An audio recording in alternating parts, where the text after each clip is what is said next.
No hay conserjes, solo estafadores, asesinos y capos. Es horrible. La comida es horrible. Por supuesto, los reclusos son horribles. Los guardias son horribles. Las condiciones son horribles. Es simplemente horrible. La vida dentro del 1900 Brooklyn es dura. Tan dura, de hecho, que los reclusos están dispuestos a traicionar a Diddy solo para tener un respiro. ¿Y adivinen quién comparte celda con él? Nada menos que Sam Bankman-Fried, el estafador de las criptomonedas que pasó de multimillonario a dormir en una litera en muy poco tiempo. Y aquí es donde la cosa se pone interesante. Según se rumorea, SBF podría estar delatando a Diddy. La gran pregunta es, ¿qué podría saber un criptocriminal caído en desgracia sobre el Diddler? ¿Qué secreto tan jugoso tiene para que los federales estén escuchando y los reclusos hablando? Quédate y descúbrelo en este vídeo. SBF, ¿delató a Diddy desde la cárcel? Si no estás familiarizado con el tema, Sam Bankman-Fried, también conocido como SBF, era ese tipo de pelo raro que dirigía FTX, una de las mayores plataformas de intercambio de criptomonedas, que se derrumbó en noviembre de 2022, cuando todo el mundo descubrió que estaba jugando con el dinero de los clientes. Cuando Diddy llegó al 2010 Brooklyn, SBF ya había sido declarado culpable y estaba esperando a que le impusieran una condena que acabó siendo de 25 años. Es alucinante pensar que estos dos comparten la misma unidad, un magnate del hip hop y un nerd de la tecnología. Pero si lo piensas bien, tienen más en común de lo que cabría esperar. Ambos estaban en la cima de sus carreras, ambos amasaban fortunas astronómicas, ambos tenían conexiones con la élite y ambos se derrumbaron de una forma que nadie vio venir. La comparación es aún más profunda. Los federales describen a ambos como tipos que pensaban que las reglas no se aplicaban a ellos, que usaban su dinero y su poder para manipular a la gente y conseguir lo que querían, como querían. Sabemos que Diddy y SBF estaban alojados en la misma unidad especial del MDC Brooklyn, y hemos oído informes de que SBF ha delatado a Diddy. Ya se sabe cómo funcionan las políticas carcelarias. Reclusos de alto perfil en espacios reducidos, uno ya condenado y con décadas de cárcel por delante, el otro enfrentándose a una pena similar. Es la receta perfecta para que alguien intente negociar una reducción de su condena a cambio de delatar a su vecino. No hay conserjes, solo estafadores, asesinos y capos. El centro metropolitano de detención, donde están encerrados ambos hombres, no se parece en nada a los áticos y mansiones a los que están acostumbrados. Antiguos reclusos, abogados e incluso jueces lo han calificado de infierno en la tierra, barbárico y una auténtica tragedia continua.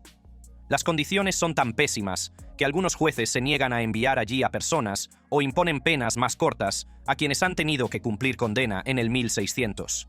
Es terrible. La comida es horrible. Por supuesto, los reclusos son horribles. Los guardias son horribles. Las condiciones son horribles. Es simplemente horrible. La realidad debe de ser muy diferente para Diddy. El MDC de Brooklyn alberga a unos 1.200 reclusos, frente a los más de 1.600 que había a principios de 2024. Todo el centro es conocido por la violencia, las condiciones insalubres, la falta de personal y una atención médica que es una auténtica basura. La violencia en el 1600 no es ninguna broma. Solo en 2024, 9 reclusos fueron acusados de agresiones entre abril y agosto, incluidos 2 apuñalamientos mortales y un tipo al que le atravesaron la columna vertebral con un punzón casero. Un recluso llamado Eli dijo que los apuñalamientos ocurrían al menos un par de veces a la semana, y habló de alguien al que le apuñalaron en el ojo con un arma improvisada. El número de muertos en el 1600 también ha ido en aumento. Al menos 4 reclusos se han suicidado en los últimos 3 años, y, en julio de 2024, un recluso llamado Edwin Cordero murió a causa de las heridas sufridas tras ser agredido. En junio de 2020, Jamel Floyd murió después de que los guardias le rociaran con spray pimienta, lo que dio lugar a una demanda. La situación del personal empeora aún más las cosas. En noviembre de 2023, el MDC funcionaba con aproximadamente el 55% de su personal, lo que significa que los funcionarios de prisiones están sobrecargados de trabajo y la seguridad es más laxa de lo que debería. Además, al menos 7 miembros del personal han sido sorprendidos aceptando sobornos y contrabando de drogas y teléfonos móviles en los últimos 5 años. Para famosos como Diddy y SBF, la cárcel es diferente. Se les mantiene en la unidad de alojamiento especial, SHU, que les ofrece más protección, pero también significa que están encerrados 23 horas al día bajo vigilancia constante. Ese aislamiento dificulta la preparación para el juicio. La comida del 1600 no se parece en nada a los platos de 5 estrellas que Diddy solía publicar en Instagram. Los exreclusos dicen que la comida es basura, cosas básicas como albóndigas suecas o hamburguesas de frijoles negros. La gente ha encontrado gusanos en sus bandejas de comida, lo cual es más que repugnante.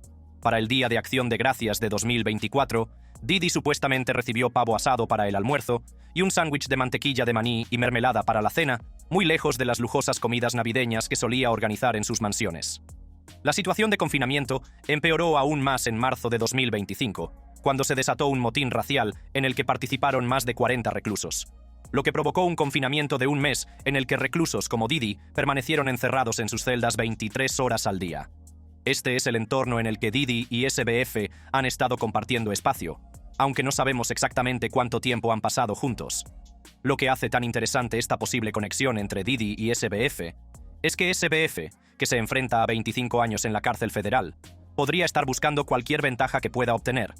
En la calle, sabemos lo que les pasa a los soplones, pero en los casos federales, la cooperación suele significar menos tiempo o mejores condiciones. Si SBF tiene alguna información comprometedora sobre lo que Diddy ha estado diciendo o haciendo entre rejas, podría verse tentado a delatar a los federales para su propio beneficio. Veamos por qué los reclusos de alto perfil como Diddy tienen que vigilar sus espaldas bajo custodia federal, especialmente teniendo en cuenta lo que pasó con Jeffrey Epstein, y cómo estos casos podrían estar conectados de formas que nadie esperaba. Paralelos con Epstein y peligros de la cárcel.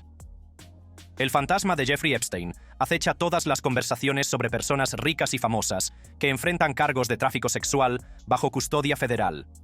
La muerte de Epstein, el 10 de agosto de 2019, en el Centro Correccional Metropolitano de Manhattan, otro centro de detención federal con condiciones tan sórdidas como las del MDC Brooklyn, fue oficialmente calificada como suicidio por ahorcamiento.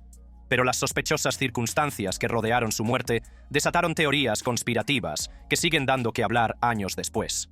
Y ya sabes, Mark, algunos ahora comparan a Diddy con Jeffrey Epstein, y en una exclusiva del New York Post, uno de los agentes que irrumpió en la casa del magnate de la música dijo que era, y cito, tan malo como Epstein. Las similitudes entre Epstein y Diddy son incómodas, pero no pueden ignorarse. Ambos eran estúpidamente ricos y tenían conexiones con la élite. Ambos presuntamente utilizaron su dinero y su poder para traficar con mujeres con fines sexuales. Ambos conocían a famosos, políticos y personas influyentes que quizá no querían que se airearan sus trapos sucios. Y ambos se enfrentaban a la posibilidad de morir entre rejas si eran condenados. Estas comparaciones no solo las han hecho los teóricos de la conspiración en Internet. En una exclusiva del New York Post, uno de los agentes que irrumpió en la casa de Diddy dijo que era tan malo como Epstein. Este tipo de comentarios convierten a Diddy en un objetivo y plantean serias dudas sobre si está seguro bajo custodia federal. Recordemos lo que pasó con Epstein. El 23 de julio de 2019, fue encontrado inconsciente en su celda con lesiones en el cuello, que podrían haber sido causadas por un intento de suicidio o por alguien que le hubiera agredido. Lo pusieron en vigilancia por riesgo de suicidio, pero lo retiraron al cabo de solo 6 días, lo que no es el procedimiento habitual para los reclusos de alto riesgo. Luego, el 10 de agosto de 2019, alrededor de las 6:30 de la mañana, los guardias encontraron a Epstein colgado de una sábana atada a su litera. Intentaron reanimarlo, pero fue declarado muerto a las 6:39 a.m. en el New York Downtown Hospital. Toda la situación de Epstein apestaba a lo más alto. A pesar del incidente del 23 de julio, le retiraron la vigilancia por riesgo de suicidio el 29 de julio, una decisión que dejó perplejos a los expertos, dado su perfil y sus lesiones anteriores. 2 cámaras situadas fuera de su celda supuestamente funcionaron mal, por lo que no hay imágenes de lo que ocurrió. Los guardias que debían vigilarlo cada 30 minutos estaban supuestamente navegando por Internet y durmiendo en el trabajo, y luego falsificaron los registros. Para hacer las cosas aún más turbias, el compañero de celda de Epstein fue trasladado el día antes de su muerte, dejándolo solo, lo que incumple el protocolo para los reclusos que podrían autolesionarse. La forense encontró fracturas en el hueso hioides y el cartílago tiroides de Epstein, que según ella coincidían con un suicidio por ahorcamiento. Pero estas mismas lesiones llamaron la atención porque también pueden producirse cuando alguien es estrangulado.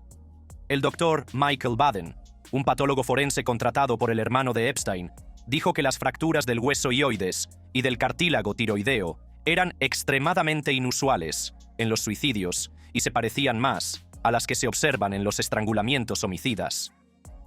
Baden también señaló que no había fotos del cuerpo de Epstein en la posición en la que lo encontraron y que no pudo acceder a todas las pruebas que necesitaba. La falta de transparencia empeoró aún más las cosas. Todavía faltan o no se han hecho públicos documentos clave, como los informes de la ambulancia, los registros de las llamadas al 91 y los detalles sobre la posición exacta del cuerpo de Epstein, lo que hace sospechar que se está encubriendo algo. Una encuesta de 2019 reveló que el 45% de los estadounidenses creía que Epstein había sido asesinado.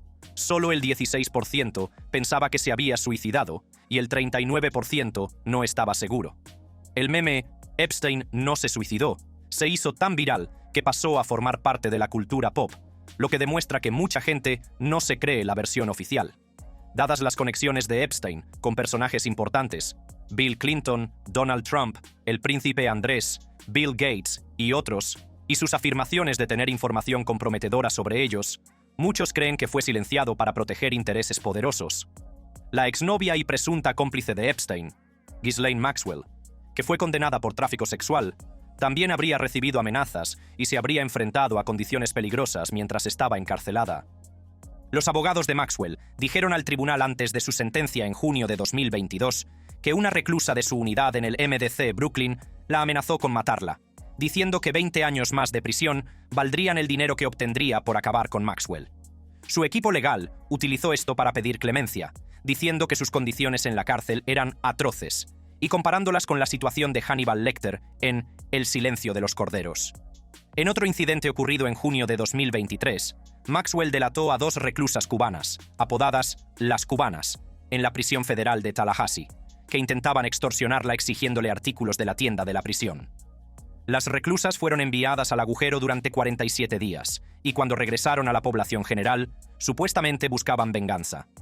Según se informa, Maxwell estaba tan conmocionada que no se atrevía a usar las duchas, donde a menudo se producen agresiones a las reclusas, y necesitaba que un guardia la acompañara a su trabajo en la prisión.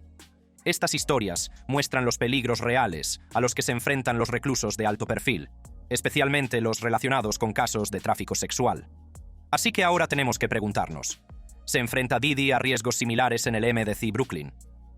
Hay indicios de que las autoridades se están tomando en serio la seguridad de Didi. Se encuentra en la unidad de alojamiento especial, lo que le proporciona más protección, pero también significa que está en régimen de aislamiento. Probablemente no va a tener contacto con ningún otro recluso, así que para él va a ser un poco diferente que para alguien como yo, que entro, paso por el proceso de admisión y luego me asignan una celda, tengo un compañero de celda y estoy entre la población reclusa. Pero incluso con estas precauciones, el 1600 Brooklyn sigue siendo un lugar peligroso. Un antiguo director del MDC Brooklyn dijo a TMZ que la vida de Didi podría correr peligro debido a la violencia que se vive en las instalaciones, incluso estando en la SAJU para su protección. Las preocupaciones por la seguridad se agravan debido a la notoriedad del caso de Didi y a que la gente lo compara con Epstein. Cuando los reclusos oyen a los guardias o a los medios de comunicación comparar a un preso de alto perfil con una figura tan notoria como Epstein, se convierten en un blanco fácil dentro de los muros. Los cargos contra Didi han dado lugar a especulaciones sobre la manipulación de testigos u otras formas de obstrucción de la justicia, que es precisamente lo que alegaron los fiscales cuando se opusieron a su libertad bajo fianza. Esto añade otra capa a la ecuación de la seguridad. No solo hay que proteger a Didi de otros reclusos, sino también proteger a los testigos del alcance de Didi. Las preocupaciones por la seguridad de Didi en el 1600 Brooklyn se complican aún más debido a los continuos problemas de contrabando y seguridad del centro. En noviembre de 2024, un registro del centro reveló la presencia de drogas, armas blancas y aparatos electrónicos, lo que demuestra lo fácil que es introducir artículos prohibidos en el interior.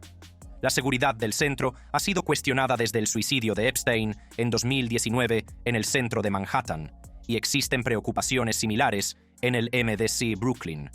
Todos estos factores crean una tormenta perfecta de peligro para Didi. Tiene los riesgos habituales que conlleva ser famoso en una cárcel violenta, además de las amenazas específicas que supone ser comparado con Jeffrey Epstein, un nombre que tiene mucho peso entre rejas. Otro tema candente en este caso es la situación de la fianza. Los expertos legales han debatido si se debería haber concedido la libertad bajo fianza a Didi. y algunos afirman que las repetidas denegaciones no tienen sentido, ya que no es probable que huya.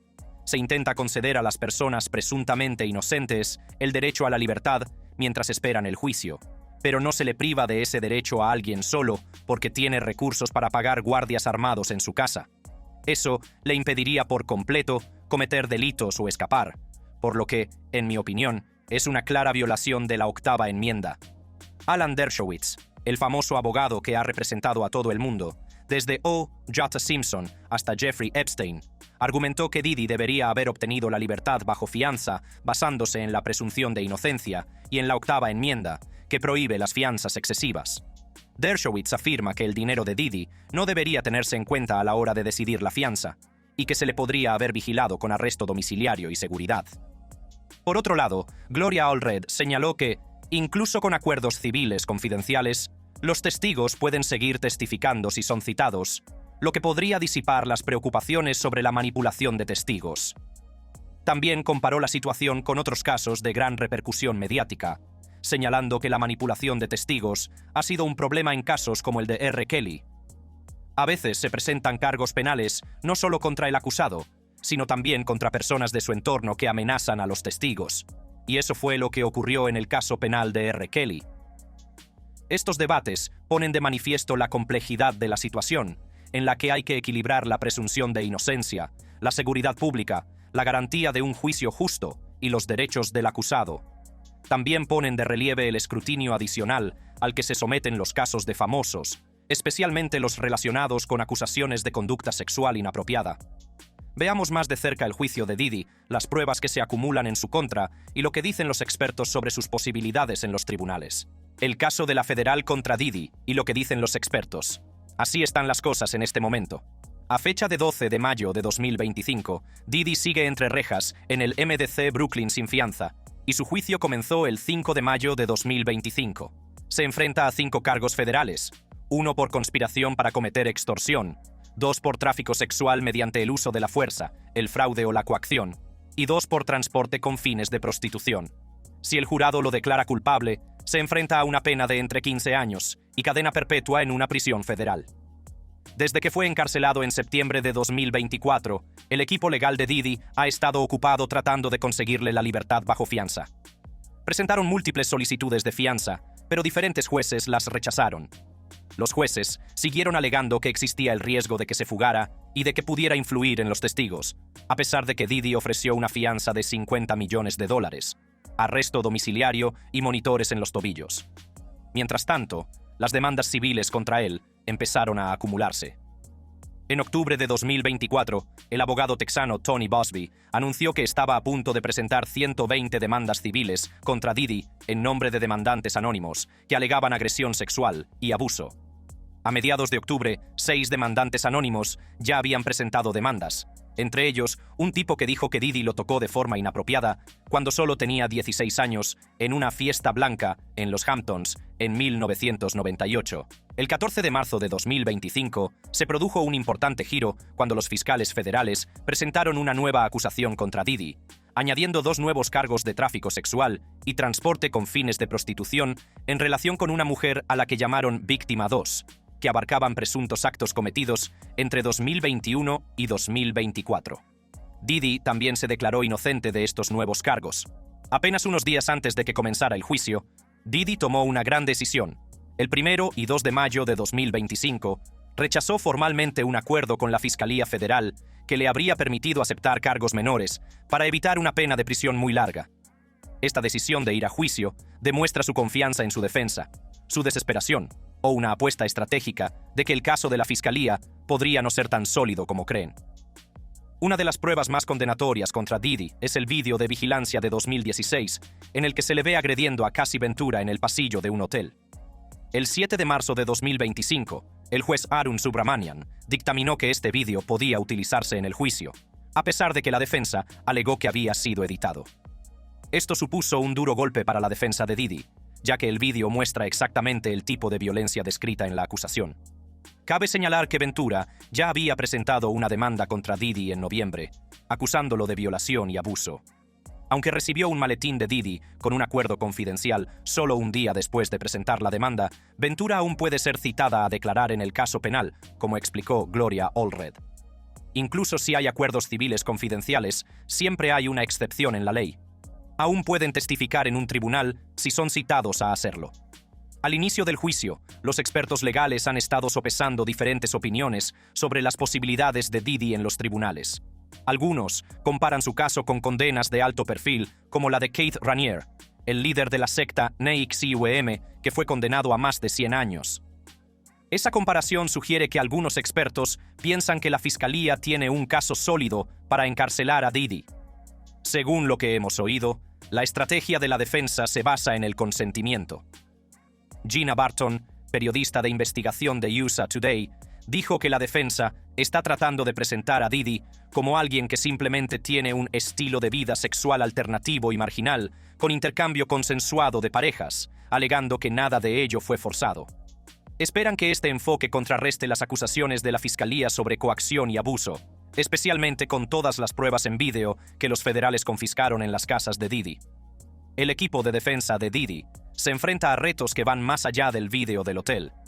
A finales de abril de 2025, intentaron una estrategia descabellada, sugiriendo que el consumo de drogas de Diddy lo había trastornado tanto que no estaba en condiciones mentales para cometer los presuntos delitos.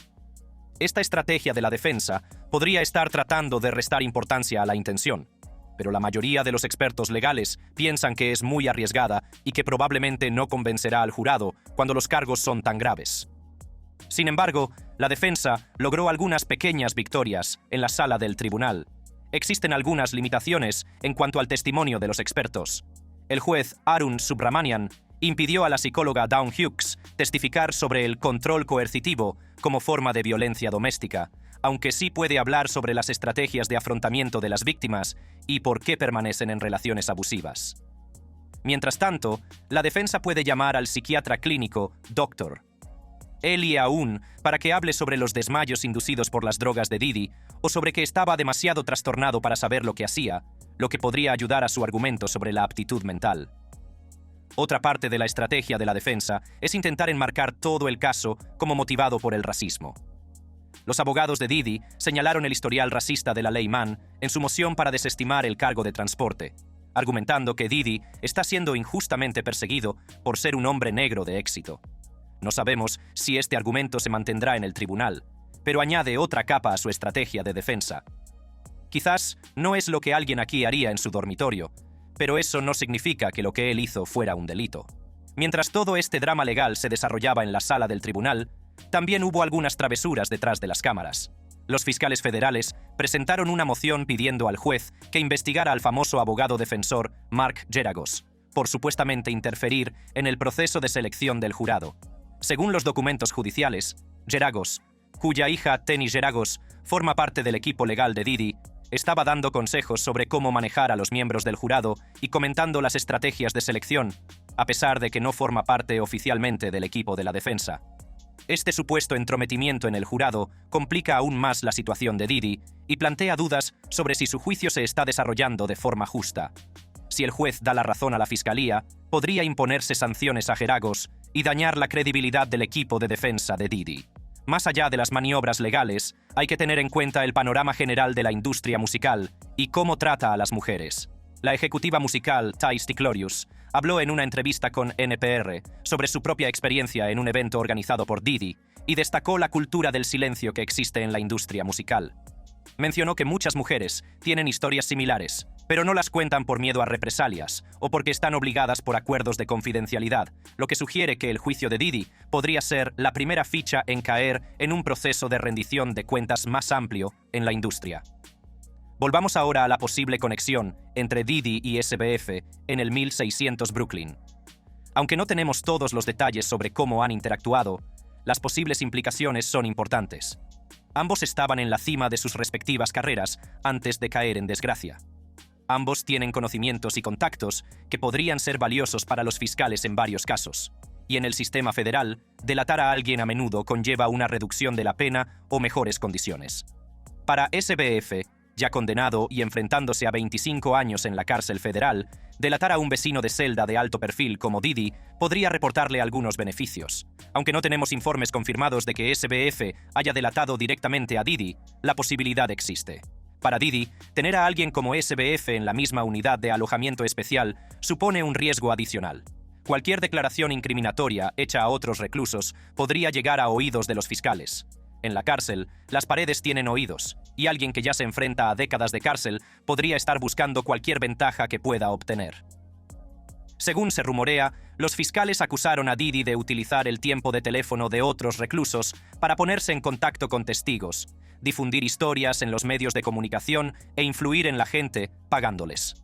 Si es cierto, esto sugiere que Diddy sigue intentando controlar su versión de los hechos desde detrás de las rejas, lo que podría indicar que está estresado o desesperado. Pero hay que tomar estas afirmaciones con cautela, ya que no han sido confirmadas. A medida que avanza el juicio, la atención sobre el caso de Diddy no hará más que aumentar. Se espera que el juicio dure 8 semanas, con el testimonio de al menos 3 o 4 presuntas víctimas, incluida Ventura.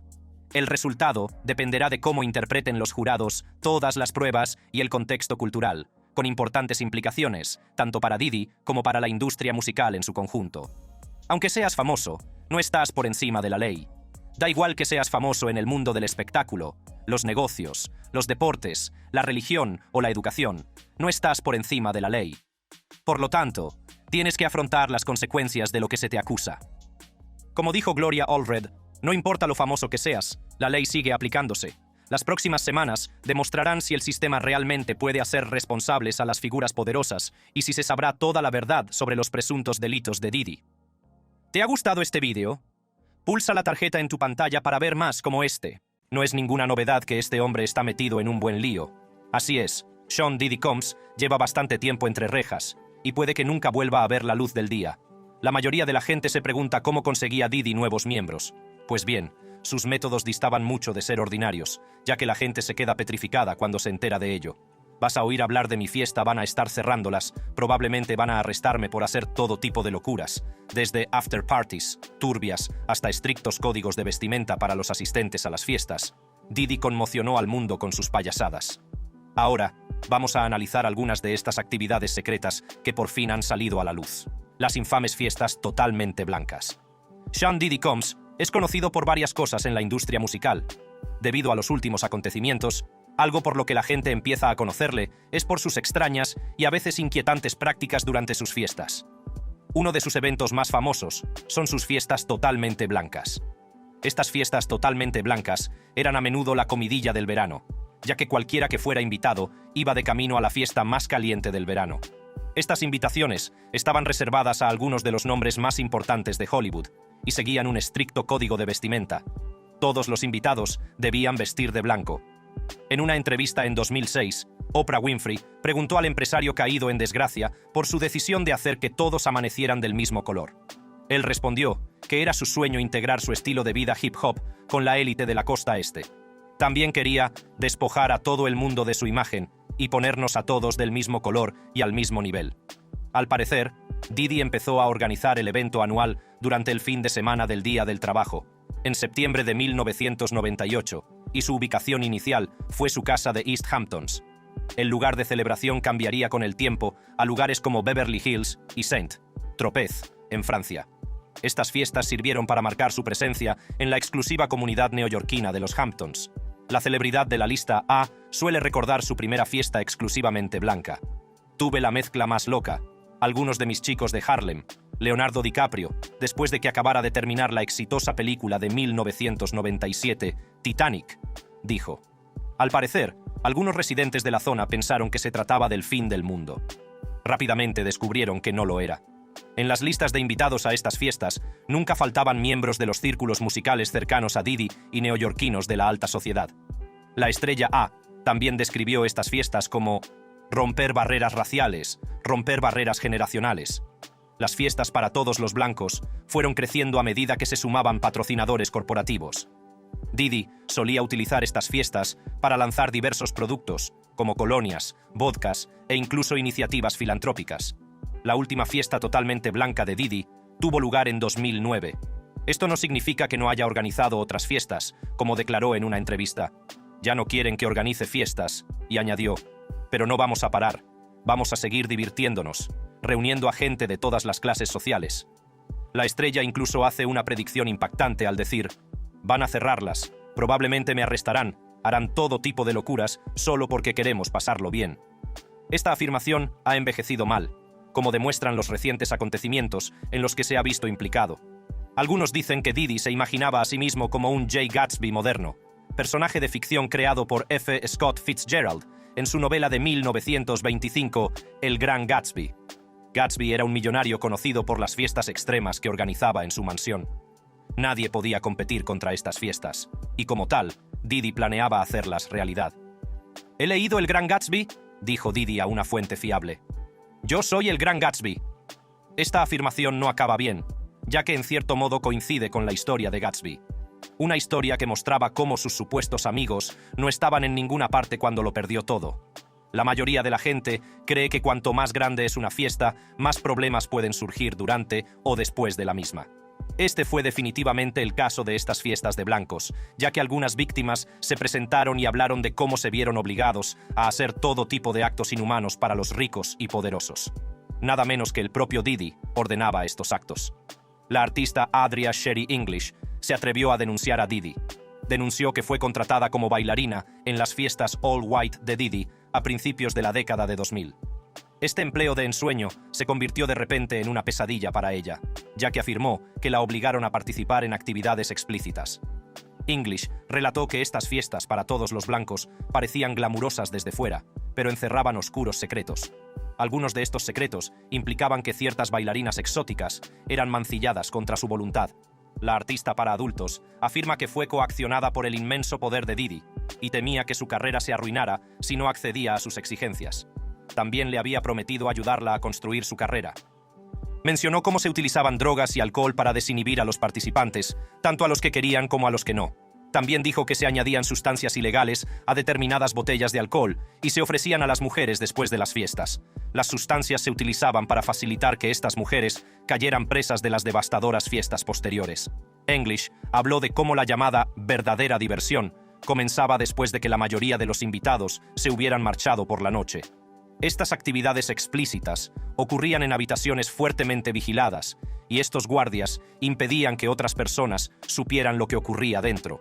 Aparte de los actos inhumanos y abusivos realizados tanto contra hombres como contra mujeres durante las salvajes after parties de Diddy, había otros actos rituales que se realizaban en estos eventos y que resultaban bastante aterradores de pensar. Gene Deal ofrece una visión desde dentro de algunas de las actividades que tenían lugar en estas fiestas. Gene comienza su narración hablando de cómo John Benson y Kim Porter compartían el mismo cumpleaños. También menciona el solsticio de invierno, un día en el que los paganos y los creyentes en la secta buscan la luna a las 12 de la mañana del 12 de diciembre. Esto parecía extraño, ya que la fecha y la hora serían 12-12-12. Gene afirma que se realizaron varios rituales extraños ese día, que iba a ser el último día de luna llena, que iba a ser el 12 último día de luna llena, y eso significa que las estaciones y todas esas cosas han cambiado. También dice que ese era un período en el que los creyentes rendían homenaje a ciertos sacrificios e ídolos. Gene menciona cómo el evento ritual terminaba el tercer día con fiestas y alegrías. También formaba parte del ritual que los hombres tuvieran relaciones sexuales entre sí. Y el tercer día bebían, se divertían, y los hombres tenían relaciones sexuales entre sí. Él procede a pedir a los espectadores a hacer más investigación si no creen lo que está diciendo. Gene dice que la mayoría de la gente piensa que estos eventos son solo fiestas, pero no tienen ni idea de lo que realmente está pasando. Otro acto extraño realizado por Diddy es cómo consigue que sus invitados estén de humor para estas fiestas. En una entrevista con el presentador Conan O'Brien, Diddy dejó escapar un pequeño atisbo de su mente enferma. Habla de cómo encierra a las mujeres, y esta fue una declaración extraña para alguien. El propio Conan parecía incómodo por esta declaración y a dónde quería llegar Diddy con ella. Ya sabes, si no tienes lo que necesitan, se irán. Ellos allí derecho que necesita cerraduras en las puertas. Ok, esto suena un poco peligroso ahora. Es un poco pervertido, pero ya sabes, roquea conmigo. Diddy trata de cubrir su desliz y es aparentemente exitoso. Necesitas mucho calor, mucho calor. Calor quieres decir que físicamente el lugar tiene que estar caliente y no tienes aire acondicionado. No hay aire acondicionado. ¿Por qué? El calor afecta al alcohol y también afecta, ya sabes, todo el mundo se pone un poco más cómodo y suelta, acumula un poco de sudor agradable. No es noticia que estas fiestas totalmente blancas se hicieran públicas. Su fecha, lugar y lista de invitados eran públicos, e incluso había paparazzi presentes para tomar fotos del evento. Sin embargo, Didi mantenía sus fiestas explícitas en secreto, hasta su reciente detención y el enjambre de personas que acusan a la estrella de haber abusado de ellas de un modo u otro. Estas fiestas son una de las principales razones por las que Didi se encuentra en su actual aprieto y se conocen popularmente como freak-offs. Los freak-offs.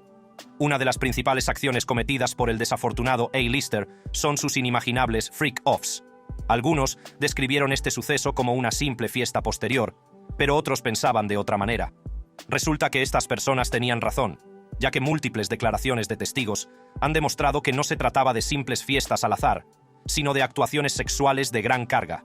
Se dice que estas actuaciones duraron horas e incluso días.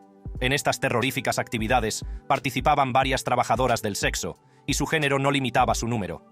Se dice que el magnate de los negocios contrataba a profesionales del sexo, tanto hombres como mujeres, para que sirvieran y entretuvieran a los invitados destacados que asistían al evento.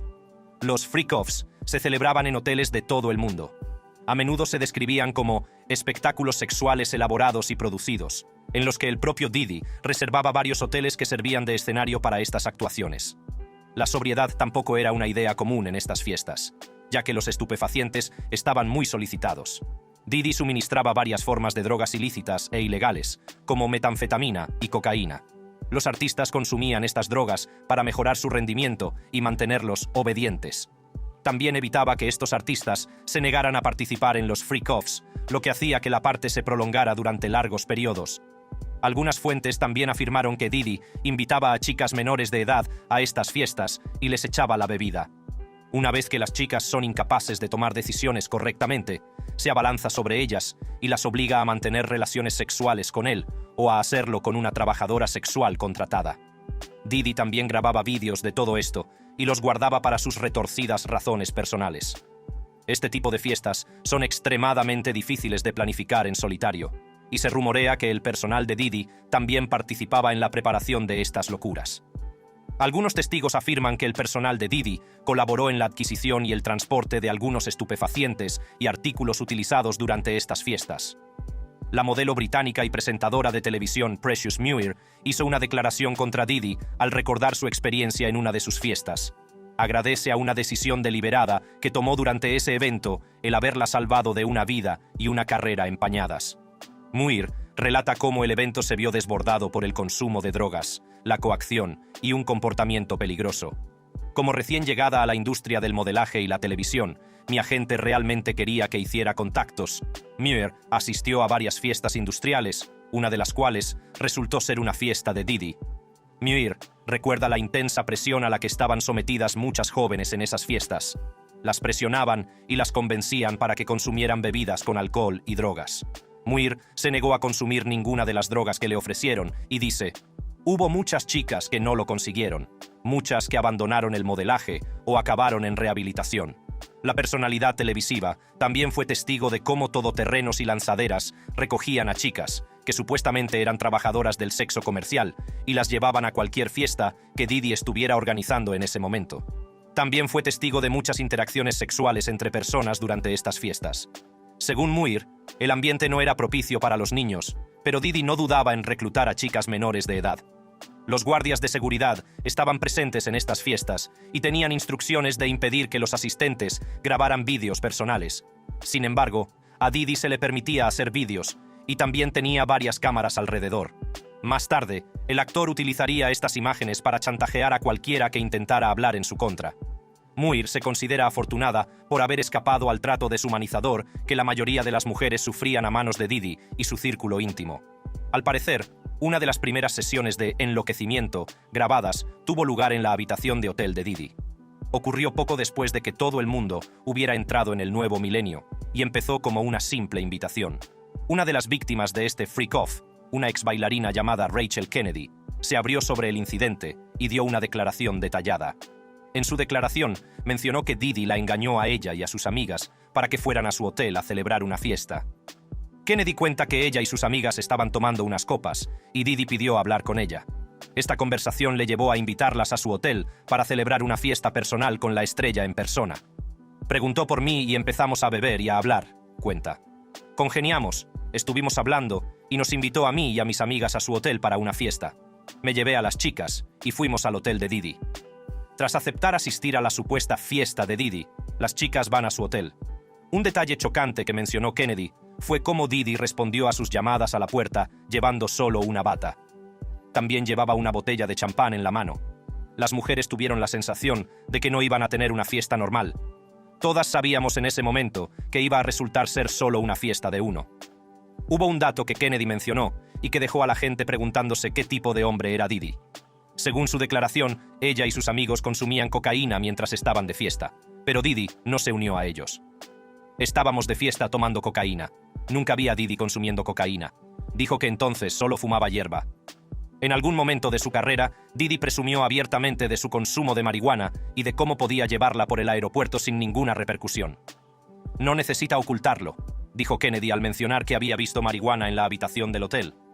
Mientras todos pasaban el rato en el hotel de Didi, este empezó de repente a enseñar a las chicas vídeos de su entonces novia, Jennifer López. Kennedy no podía olvidarlo, ya que era extraño que un hombre hablara de alguien que le importaba antes de hacerle daño. Después de esto, Didi invitó a las mujeres a su dormitorio, donde iba a tener lugar la verdadera fiesta. Volvimos a su dormitorio y empezamos a practicar sexo oral. Estábamos todas en su cama. Poco después de que Didi terminara con las mujeres, su jefe de seguridad irrumpió en el dormitorio sin previo aviso. El guardaespaldas echó a las mujeres de la habitación del hotel mientras Didi se vestía. Didi observó lo que ocurría y no dijo ni una palabra al respecto. Didi no nos dijo ni una palabra. Estaba tranquilamente poniéndose la ropa mientras el guardaespaldas intentaba echarnos por la puerta. Era como si ya no necesitara a las chicas después de obtener su retorcida satisfacción. Quizá fue un montaje entre ellos dos. Este es el dormitorio privado de Didi en su habitación de hotel, dijo. ¿Quién tiene ese tipo de acceso que puede irrumpir en su hotel de esa manera mientras él está teniendo relaciones con chicas? Es una locura pensar que este calvario fue uno de los crímenes menos deshumanizantes que Didi ha cometido contra sus desafortunadas víctimas. La actriz de Boy Meets World, reconvertida en estrella del porno Maitland Ward, salió a la palestra para señalar que las fiestas freak-off de Didi suenan mucho más intensas que las orgías porno. Como alguien con experiencia en las acciones y actividades que tienen lugar en una orgía, Ward mencionó que estas freak-offs parecían mucho más intensas y exigentes que las orgías normales. La actriz porno de 47 años se mostró especialmente preocupada después de que los fiscales alegaran que las víctimas de Didi recibían fluidos intravenosos para recuperarse de la excursión física y del consumo de drogas. Según ella, es normal que los artistas necesiten mucha agua para mantenerse hidratados. Esta rápida deshidratación se experimentaba sobre todo en los intérpretes masculinos. A diferencia de lo que ocurre en el plató de una película para adultos, donde no se permite a los artistas consumir drogas, en las fiestas de Didi abundaban las drogas y sustancias ilícitas que podían causar daños inconmensurables a los artistas. El supuesto grado de deshidratación entre los intérpretes era realmente un gran problema. Ward sugirió que los fluidos intravenosos podrían haber sido administrados a los actores debido a la intoxicación y no al agotamiento por realizar actos sexuales. También habla de que es normal que las orgías porno duren unas 12 horas. He estado en una situación en la que la gente se acalora y suda mucho, especialmente los chicos, dijo. La estrella del cine para adultos también habló de cómo Didi obligaba a sus víctimas a usar aceite de bebé, que es muy poco saludable para los genitales. Añade que los actores pueden tomarse descansos cuando la cámara no está sobre ellos. Desgraciadamente, no ocurre lo mismo en un freak-off, ya que los artistas se ven obligados a permanecer en el acto de principio a fin. En Hollywood y en las fiestas de la industria musical ocurren cosas más locas que en los platós en los que actuamos, afirma Ward. Pero me da la impresión de que iban todos a la vez. Sabemos cómo dar pasos, cómo mantener el ritmo durante las 12 horas de sexo, continúa. Ward recuerda que los platós porno no son solo una reunión de personas para mantener relaciones sexuales. La gente tiene la idea de que en nuestros platós solo hay boogie nights, dice, en referencia a la aclamada película ambientada en la industria del porno de los años 70 y principios de los 80. Siento quitarle la gracia a una escena porno, dijo Ward mientras se reía. pero no es esa fiesta de sexo salvaje. La declaración de la estrella del cine para adultos hizo que la gente se diera cuenta de lo peligroso e inhumano que era ser artista en el freak-off. Para colmo, algunos artistas corrían este riesgo contra su voluntad e incluso eran amenazados. Así como estos freak-offs son un importante factor incriminatorio contra Diddy, también incriminan a celebridades y figuras notables que participaron en ellos. Algunos de ellos han negado rotundamente su relación con Diddy, mientras que otros han decidido guardar silencio al respecto. No obstante, las autoridades tienen en su poder las imágenes de estos altercados que demostrarán quién es culpable o inocente. Famosos que inició. Del mismo modo que la lista de invitados a estas fiestas era larga, el número de presuntos delitos contra estos invitados probablemente sea el doble.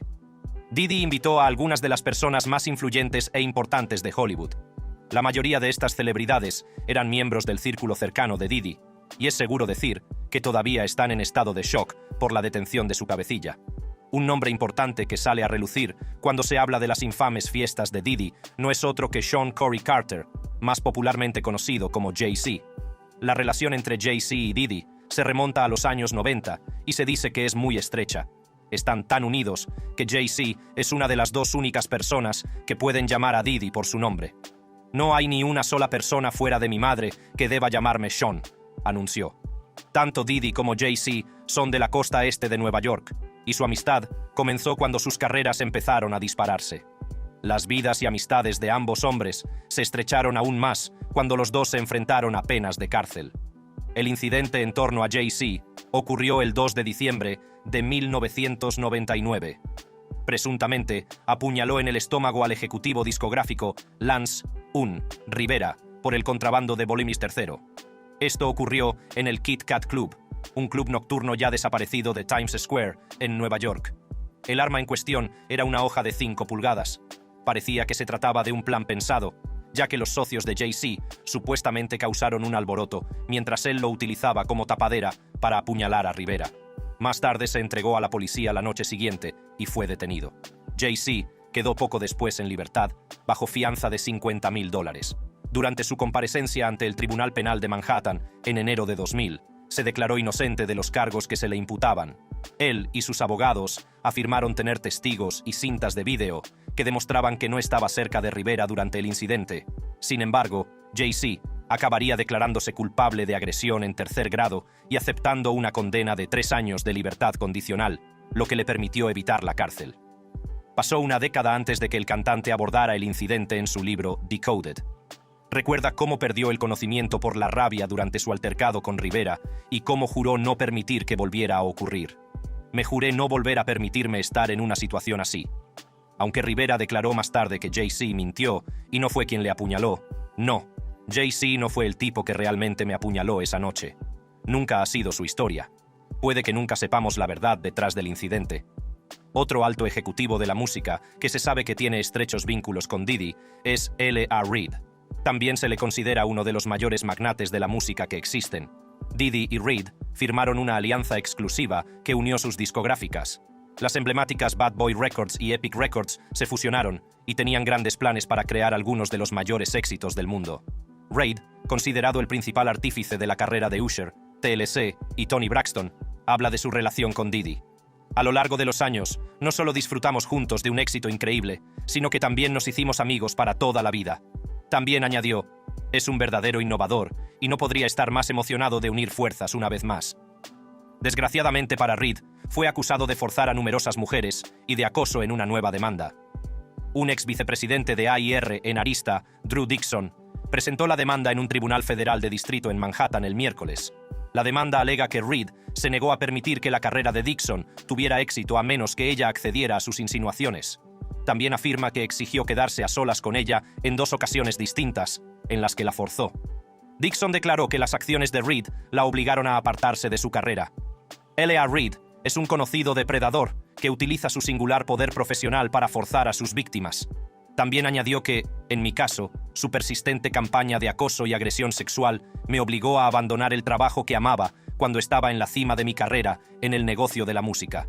Mientras estas celebridades estaban dispuestas a presentarse en las fiestas de Diddy, algunos famosos, especialmente los más jóvenes e ingenuos, se veían obligados a asistir. No es ninguna novedad que Diddy se interesa por los jóvenes, tanto hombres como mujeres. Dos personas notables que supuestamente fueron obligadas a participar en el estilo de vida de Diddy son Usher y Justin Bieber. Usher Raymond IV, popularmente conocido como Usher a secas, también es una presunta víctima del perverso estilo de vida de Diddy. Su ascenso al estrellato comenzó actuando en aparcamientos y concursos de talentos. Acabó fichando por LaFace Records tras una audición con L.A. Reid, cofundador del sello discográfico. La pubertad golpeó a la joven estrella, que perdió la voz y tenía dificultades para ajustar su voz. Esto hizo que Reid se mostrara escéptico en cuanto a mantenerlo en el disco o abandonarlo. Usher se opuso y Reid decidió mantenerlo. Sin embargo, envió a Usher a Nueva York en la primavera de 1994 a vivir nada menos que con su amigo y colega Diddy. Reid dijo que esta medida era para permitir a Usher asistir a lo que describió como Flavor Camp. Esto permitió a Usher experimentar el lujoso estilo de vida de Diddy. En una entrevista, Usher mencionó cómo su estancia en casa de Diddy fue uno de los días más duros de su vida. Un entrevistador también aludió al ambiente abiertamente erótico de la casa de Diddy. Usher no negó estas afirmaciones. Y vas a ir a Puff Daddy's que ha dado en los años 90. ¿Entiendes lo que es como el lugar de Puffy estaba lleno de chicas y orgías como sin parar derecha? No realmente, pero... El entrevistador también señala que Usher era todavía un menor de edad cuando fue a la casa de Diddy. Sí, pero tenías 13. ¿Qué estabas viendo? Fui allí para ver el estilo de vida derecho, y lo vi, y fue, pero no sé si podía disfrutar y entender lo que estaba viendo. Era bastante salvaje. Es sorprendente ver que Usher no expuso completamente a Diddy mientras estaba en esa entrevista. En cambio, defendió sus acciones. A diferencia de Usher, que parecía estar en paz con lo que le pasó durante Flavor Camp, Justin Bieber no disfrutó de su encuentro con Diddy. El primer encuentro conocido entre estos dos fue cuando Bieber tenía 15 años. Usher ejerció de tutor y le permitió pasar 2 días con Diddy. Diddy llamó a este tiempo 48 horas con Diddy. Las imágenes muestran que Diddy promete permitir que Bieber conduzca su Lamborghini cuando cumpla 16 años. Tan pronto como cumplas 16, sabes lo que estoy diciendo, que te voy a dejar rockear esto cada vez que vengas. Sí, será tuyo. Para terminar el vídeo, Diddy habla de lo mucho que se van a divertir durante esas 48 horas. No tengo la tutela legal de él, Bieber, pero durante las próximas 48 horas está conmigo y nos vamos a volver locos. Las cosas toman un giro aterrador, ya que otro video de su encuentro ha estado recirculando. Este vídeo muestra a un nervioso Bieber respondiendo a las preguntas de Diddy como si estuviera aterrorizado. No me has estado llamando y pasando el rato de la como solíamos hacerlo. Bueno, quiero decir que no lo has hecho. Quiero decir, tratas de ponerte en contacto conmigo. A través de todos mis negocios, ya sabes, socios y todo eso, pero nunca conseguiste mi número. Así que... Ok, este video es aterrador de ver, ya que muestra cómo Bieber se sentía incómodo estando cerca de Diddy. Aunque no está claro qué pasó realmente entre ellos, es casi seguro que Diddy puso a Bieber en una situación extremadamente incómoda que le llevó a actuar como lo hizo. Es seguro decir que con el reciente arresto de Diddy, las celebridades y figuras notables que asistieron a estas fiestas y realizaron estos rituales saldrán a la luz. Esperemos que corran la misma suerte que Diddy y afronten las consecuencias de la tortura que inculcaron a hombres y mujeres inocentes. Si te ha gustado el vídeo, no te vayas. Solo tienes que hacer clic en cualquiera de las tarjetas que aparecen en tu pantalla ahora mismo y obtendrás contenidos aún más emocionantes. Gracias por verlo y nos vemos en el próximo.